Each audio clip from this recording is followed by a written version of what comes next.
Hello बच्चों, be healthy be happy. मैं आपके educator Ananya ma'am. I welcoming you all and the rankers NEET platform with the next topic that is the human health and disease का AIDS and 10 question series में आपका 10 question इसके solve करेंगे। Alright, so let's start with the topic. The topic is the AIDS. AIDS का full form क्या होता है? Acquired immunodeficiency syndrome. Acquired immuno deficiency syndrome. It is a kind of deadly disease. Syndrome का मतलब होता है bunch of symptoms. The word syndromes means bunch of symptoms, गुच्छा of symptoms, बहुत ढेर सारे symptoms.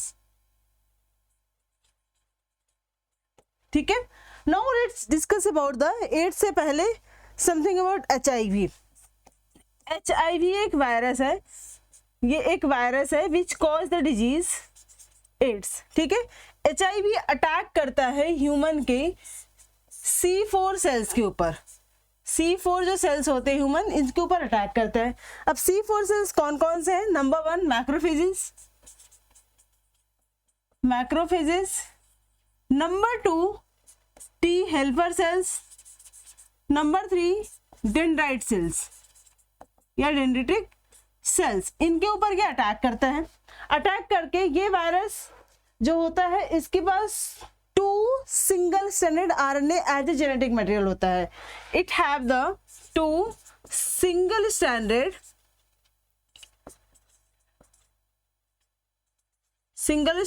RNA as a genetic material,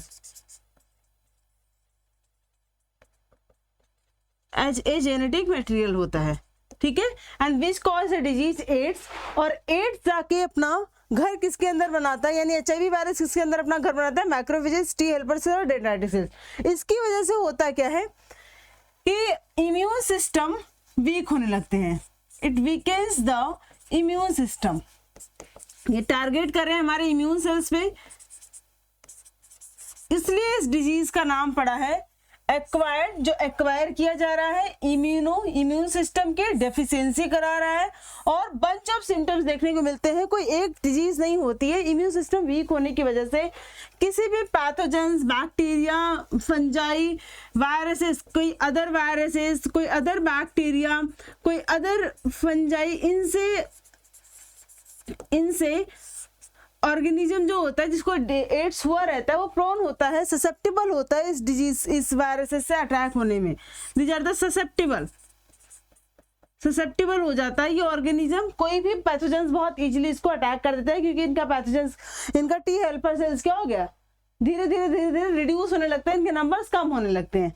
ठीक है, तो ये एक AIDS is not a congenital disease. Congenital disease क्या होती है? कॉन्जेनाइटल डिजीज जो आपको बाय बर्थ प्रेजेंट रहती है, this is called as the congenital disease. Congenital और हेरिडिटी में डिफरेंस होता है। हेरिडिटी आपको पेरेंट्स से मिली होती है, कॉन्जेनाइटल जरूरी नहीं कि पेरेंट्स से ही मिली हो, ये बाय बर्थ प्रेजेंट हो सकती है डिजीज। ठीक है, at the time of birth अगर होगी तो। अब ये HIV वायरस यानी रेट्रोवायरसेस कैसे इफेक्ट करता है, और यहीं पर हम एक और टेक्नोलॉजी पढ़ते हैं सेंट्रल डोग्मा का, रिवर्स ट्रांसक्रिप्शन। यहीं पर ये प्रोसेस भी देखने को मिलता है। सेंट्रल डोग्मा का जो फ्रांसिस क्रिक ने दिया था ये मॉडल। ठीक है, now discuss about this one is your HIV virus. ये क्या है? HIV वायरस है। HIV जिसकी ये आउटर जो लेयर है ना, ये क्या है? प्रोटीन है, प्रोटीन की कोट है, और अंदर ये जो है ये क्या है? इनका जेनेटिक मटेरियल यानी कि RNA कोर है। ये आते हैं सेल्स के ऊपर अटैक करते हैं, प्लाज्मा मेम्ब्रेन के ऊपर अटैक करते हैं। ठीक है, एनिमल सेल्स के, और प्लाज्मा मेम्ब्रेन से अटैक होने पे ये यहाँ पे ब्रेक हो जाती है वॉल। इनकी जो प्रोटीन की कोट है ये ब्रेक डाउन हो जाती है। जस्ट वेट, ये ब्रेक डाउन हो गई। ब्रेकडाउन जैसे ही ये हो गई, इसके अंदर जो RNA है, ये RNA एंटर कर जाता है साइटोप्लाज्म में। किस में एंटर करता है? साइटोप्लाज्म में। ये पूरा साइटोप्लाज्म का सिस्टम है। ठीक है, साइटोप्लाज्म में जब एंट्री किया तो ये RNA है। RNA से क्या फॉर्म करता है? ये DNA बनाता है by the process of reverse transcription process and reverse transcriptase enzyme के थ्रू।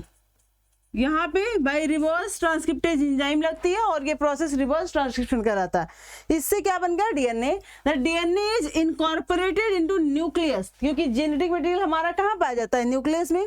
तो ये डीएनए कहाँ जाता है, न्यूक्लियस के अंदर जाता है। अब न्यूक्लियस के अंदर जो जेनेटिक मटेरियल था ऐसे ऐसे करके पूरा ये कुछ चेंज हो जाता है, अल्टर्ड हो जाता है, और अल्टर होने के बाद ये एक नया जेनेटिक मटेरियल बनता है, नया डीएनए फॉर्म्ड होता है। ठीक है, इसके रेप्लिकेशन से कुछ प्रोटीन्स बनते हैं, रेप्लिकेशन से डीएनए बनेगा, डीएनए से आरएनए बनेगा, आरएनए से प्रोटीन। तो कुछ एक्सप्रेशंस प्रोटीन के समथिंग डिफरेंट होंगे। ठीक है, new viral RNA is produced by the infected cells, और ये वायरसेस नए दूसरे वायरसेस फॉर्म करते जाएंगे। अगर सेल्स डिवाइड करेगी तो इसके पास ये जेनेटिक मटेरियल है और ये लेकर के वो क्या करेंगे, डिवाइड करेंगे। अब जब ये नया डिवाइड लेके फॉर्म किए हैं और फिर ये दूसरे सेल्स को, टी हेल्पर सेल्स को या डेंड्राइट सेल्स को अटैक करेंगे, जिससे कि इनके नंबर्स क्या हो जाते हैं, कम होते जाते हैं। तो अल्टीमेटली ह्यूमन इम्यूनोडेफिशिएंसी वायरस, यानी कि एचआईवी वायरस का नाम ही है human immunodeficiency virus, which affect या विच रिड्यूस या which suppress the immune system of the body या इम्यून सिस्टम ऑफ ऑर्गेनिज्म। ये प्लाज्मा मेम्ब्रेन में अटैक करता है, अपना आरएनए साइटोप्लाज्म में इंसर्ट करता है। साइटोप्लाज्म के अंदर आरएनए से क्या बनता है, डीएनए। वो जो नया डीएनए बना है वो इनकॉर्पोरेट होता है न्यूक्लियस में, और न्यूक्लियस में से नए प्रोटीन बनते हैं और ये सेल्स का पूरा एक्सप्रेशन चेंज हो जाता है। और अगर ये सेल्स रेप्लिकेट करें तो it have different types of genetic material. ठीक है, तो ये किसकी वजह से हो रहा है, by process of reverse transcriptase. अब एड्स एक कॉन्जेनाइटल डिजीज नहीं है।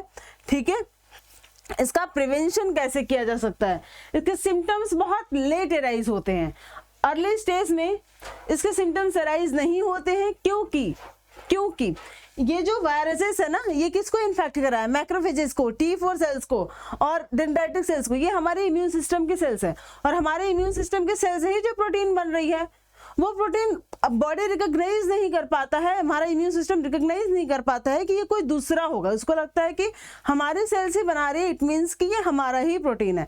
तो इसलिए जब बहुत ज़्यादा टी सेल्स के नंबर कम हो जाते हैं तब इसके क्या होते हैं, सिम्टम्स रिकॉग्नाइज होते हैं। सिम्टम्स रिकॉग्नाइज करने में 5 to 12 ईयर्स का लगभग टाइम पीरियड होता है, जिसको हम लोग इनक्यूबेशन टाइम पीरियड कहते हैं। तो AIDS have the high incubation period इनका क्या होता है, बहुत हाई होता है। सिम्टम्स बहुत लेट अराइज होते हैं, बहुत ही ज्यादा लेट अराइज होते हैं, अर्ली स्टेज में पता नहीं चल सकता। तो इसको प्रिवेंट कैसे किया जा सकता है, there is no cure for AIDS के लिए देयर इज नो क्योर। तो हमें किससे काम चलाना पड़ेगा भाई, prevention is better than cure. Prevention जिंदाबाद है। ठीक है, prevention is always better than cure. तो क्या कैसे प्रिवेंट कर सकते हैं, प्रिवेंट करने के लिए हम लोग मल्टीपल जब ट्रांसफ्यूजन कराते हैं वहां पे इन्फेक्शन होने की चांसेस ज्यादा होते हैं। अगर निडल इन्फेक्टेड है तो प्रिवेंशन के मेथड्स क्या हो सकते हैं।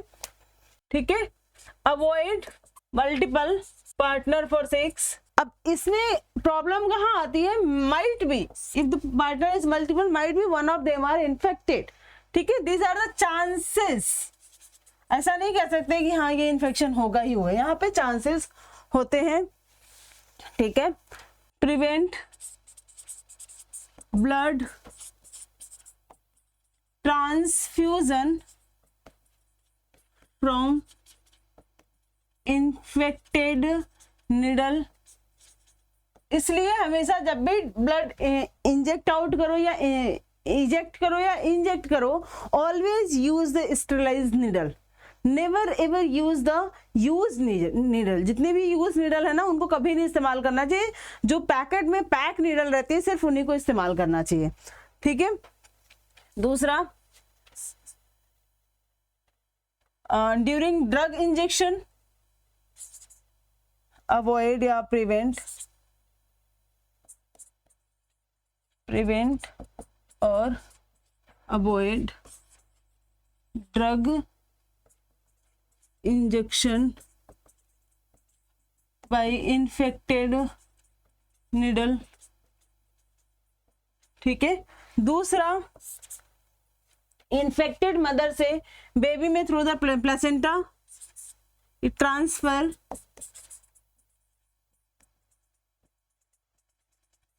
Mother to baby. कौन सी मदर भाई? Infected mother, mother is infected है, infected mother to baby through the placenta. इस केस में, इस सिर्फ एक इकलौता इस केस में हम एड्स को एज ए कॉन्जेनाइटल कंसीडर कर सकते हैं, लेकिन नॉट ऑलवेज। कॉन्जेनाइटल डिजीज, तो इससे प्रिवेंट किया जा सकता है। पता कैसे लगेगा? पता लगाने के लिए it have the bioassay, bioassay यानी कि टेस्ट कह सकते हैं, इसका टेस्ट कराएंगे। इस टेस्ट का नाम होता है ELISA. Enzyme linked, enzyme linked immunosorbent, sorbent assay. कई तरीके के ये एलाइजा होते हैं, direct ELISA, indirect ELISA, sandwich ELISA, ठीक है। बहुत तरीके के एलाइजा होते हैं जिसमें एंटीजन एंटीबॉडी का क्या होता है? बाइंडिंग होती है। तो अगर रेट्रोवायरस सिस्टम में प्रेजेंट है, हम उसके अगेंस्ट एंटीबॉडी बाहर से डालेंगे तो वो उसे बाइंड करेगा और इसको हम डिटेक्ट कर लेंगे, तो अंडरस्टूड हो जाएगा कि एलाइजा का टेस्ट पॉजिटिव है, यानी कि एड्स प्रेजेंट है, ठीक है। तो ये इस तीन तरीकों से हम लोग क्या करते हैं? प्रिवेंट कर सकते हैं। बाकी गवर्नमेंट के कुछ एनजीओज हैं जिसको लाइक लोगों के बीच में ये बताया जाता है कि एड्स किस टाइप की डिजीज है, उसको कैसे बचना चाहिए, क्या क्या करना चाहिए। एड्स कभी भी माइनर टच से ट्रांसफ्यूज नहीं होता है, हमेशा इसका जो ट्रांसफ्यूजन होता है, इसका जो ट्रांसफर होता है, ठीक है, एड्स का जो ट्रांसफर होता है वो किसके थ्रू होता है? थ्रू द बॉडी फ्लूइड के थ्रू होता है। तो टच के थ्रू, शेक हैंड करने से, हग करने से, ठीक है, फिजिकल टच के थ्रू ये ट्रांसफर नहीं हो सकता है जब तक कि बॉडी फ्लूइड नहीं टच हो। सलाइवा हो गया, ब्लड हो गया, किसी भी तरीके का बॉडी फ्लूइड अगर हमारी इन्फेक्टेड पर्सन से हमारी बॉडी के अंदर आता है, यानी कि we will suffer from the AIDS. और इनिशियल स्टेज में तो सिम्टम्स पता भी नहीं चलेगा, बहुत लेट स्टेज में रियलाइज होगा। स्टार्टिंग के फेज में थोड़े बहुत फीवर, डायरिया और इसके सिम्टम्स होते हैं, बैक पेन होता है, जिसको हम लोग बहुत नॉर्मल समझ लेते हैं कि हाँ ऐसे ही हुआ होगा। So it's all about AIDS. और एड्स डे मनाया जाता है तुम्हारा 1 दिसंबर को। एड्स डे कब मनाया जाता है? 1 दिसंबर को, ठीक है। मेन इसका मैकेनिज्म क्लियर था कि कैसे आरएनए आता है, अपना प्रोटीन डालता है, पूरा आरएनए इसके अंदर नहीं जाता, प्रोटीन डालता है, प्रोटीन का रिवर्स ट्रांसक्रिप्शन के थ्रू डीएनए बनता है, ये डीएनए न्यूक्लियस में इनकॉर्पोरेट होता है और ये प्रोटीन एक्सप्रेशन को बदल देता है और जितने नए सेल्स बनते हैं ना वो भी बिल्कुल अलग बनते हैं। Got it? So let's solve out some questions regarding this topic. Question number 1, which of the following pairs of disease can spread through the blood transfusion? blood transfusion से कौन कौन सी डिजीज हो सकती है? Cholera and hepatitis, hepatitis and AIDS. Hepatitis भी होती है body fluid के थ्रू और एड्स भी होता है, तो ब्लड ट्रांसफ्यूजन के थ्रू ये दोनों जी। डायबिटीज, मिलाइटिस नहीं, मलेरिया भी नहीं, हे फीवर एंड एड्स तो होगा, हे फीवर नहीं होगा। Next, select the mismatch. AIDS ELISA test से डायग्नोसिस किया जाता है, अभी हमने डिस्कस किया। फाइलेसिस बुस्टेरिया is the causing agent, yes. Malaria anopheles mosquito is the causating, नहीं, ये कॉजेटिव एजेंट नहीं है, ये एक तरीके का वेक्टर होता है। इसका कॉजिंग एजेंट क्या है? Plasmodium. Plasmodium is the causing agent for malaria, ठीक है। Ringworm, dry स्कैली lesions on skin, ये सिम्टम्स होते हैं। आपको ये वाला स्किन दिखाया गया है आपके डायग्राम में, आपके बुक में, ठीक है। नेक्स्ट क्वेश्चन बढ़ते हैं। Which of the following statement about HIV are correct? कौन सा स्टेटमेंट HIV के लिए करेक्ट है? HIV क्या है? Makes a copy of DNA from its RNA genome using enzyme reverse transcriptase, ये बात सही है। दूसरा, HIV kills the macrophages in infect, it infect नहीं, ठीक है। तीसरा, the genome of HIV comprises of 2 single stranded RNA, yes। HIV causes depletion of helper T lymphocytes due to which the person starts suffering from the infection that would have been otherwise overcome, such as those due to bacteria, mycobacterium and other parasites. Yes, T helper cells के number कम हो जाते हैं, इसलिए ये persons सफर करने लगते हैं Mycobacterium, parasite, टैक्सोप्लाज्मा, बहुत डिफरेंट डिजीजेस, बहुत डिफरेंट पैथोजन से जो डिजीज कॉज करते हैं। यानी कि ए हो जाएगा करेक्ट, सी हो जाएगा करेक्ट और डी। ए बी तो होगा ही नहीं, बी यहाँ भी नहीं है, यानी कि ऑप्शन नंबर सी हो जाएगा करेक्ट। नेक्स्ट बढ़ते हैं, which of the following statement is not true for retroviruses. Retroviruses के लिए कौन सा स्टेटमेंट ट्रू नहीं है? Retroviruses are causing agent for certain kind of cancer in man. The genetic material in mature retroviruses,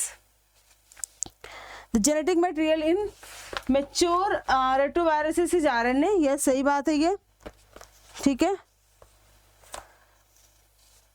retroviruses, ये कुछ viruses जो है वो कैंसर भी कॉज करते हैं, कुछ हद तक ये सही है, ठीक है। सब genetic material mature in retroviruses का जेनेटिक मटेरियल आरएनए ही होता है, ठीक है। क्या होता है? RNA.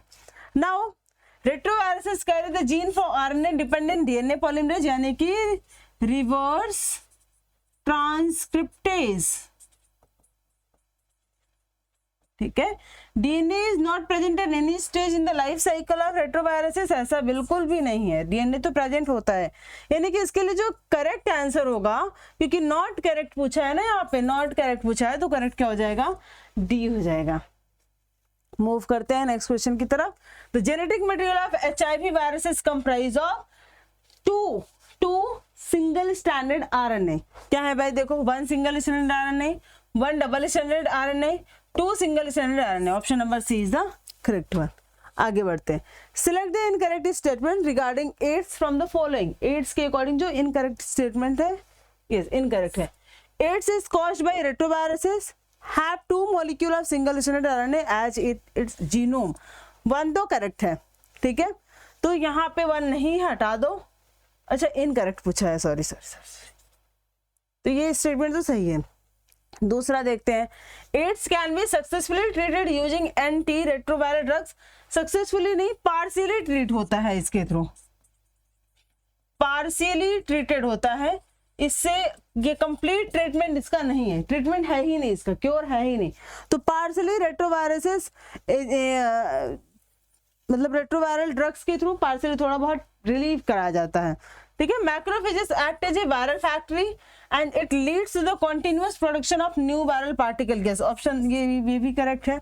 In AIDS a decrease of B lymphocytes, B lymphocytes का डिक्रीज नहीं होता है, टी हेल्पर सेल्स का डिक्रीमेंट होता है। यहाँ पे टी हेल्पर सेल्स का होता है, नॉट बी लिम्फोसाइट्स का, टी हेल्पर सेल्स, ठीक है। तो 4th वाला इनकरेक्ट है और इसके साथ 2nd वाला इनकरेक्ट है। 4th और 2nd कहाँ पर है? कहीं नहीं है, यहाँ पर ऑप्शन नंबर 1, ठीक है। Option number 2nd and 4th ये। आगे बढ़ते हैं। Identify the set of disease in which infection and non infectious. Okay, identify the set of disease in which a disease जो है वो इन्फेक्टियस होनी चाहिए, बी डिजीज जो है वो नॉन इन्फेक्टियस। तो एड्स आपका इन्फेक्टियस डिजीज है, बॉडी फ्लूइड्स के थ्रू वो क्या होता है? इन्फेक्टेड होता है, ट्रांसफर होता है।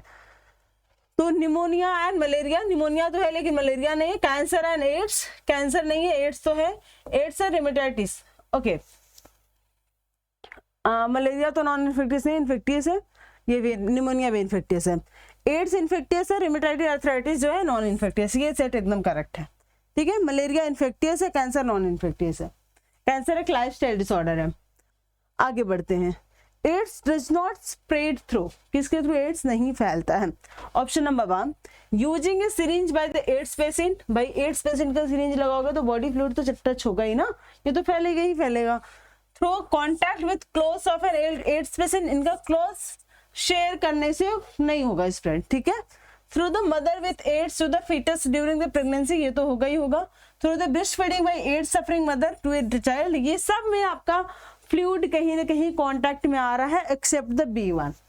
क्लोथ मैंने बताया ना, फिजिकल कांटेक्ट से, लाइक क्लोथ हो गया, हग करने से या शेक हैंड करने से या किसी के चिपक के बैठने से नहीं होगा, ठीक है, जब तक कि फ्लूइड नहीं चेंज हो, एक्सचेंज हो। Next, the AIDS day is observed on 1 December. Acquired immunodeficiency syndrome AIDS is a characteristic by reduction of number of killer T cells, T helper cells के killing से होता है. And autoimmune disease, सही बात है, characterized by the reduction of the number of helper T cells, the result of the inability of the body to produce interferons. नहीं, option number सी ज्यादा appropriate हो जाएगा. ठीक है, बाकी और भी पार्शियली अप्रोप्रिएट है. ये देखो ऑटोइम्यून डिजीज नहीं है, ऑटोइम्यून तो नहीं है लेकिन इम्यून सिस्टम को डैमेज करता है.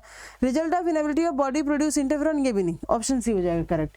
क्योंकि मैक्रोफेजेस से क्या होता है, टी हेल्पर सेल्स के नंबर्स क्या होते हैं, कम हो जाते हैं. ठीक है, सो it's all about for the 10 question series. Stay tune, stay connected. ऐसे ही हम लोग मिलते रहेंगे और आपके एग्जाम्स के लिए काफी फ्रूटफुल होगा. Okay, bye bye, take care, have a great day.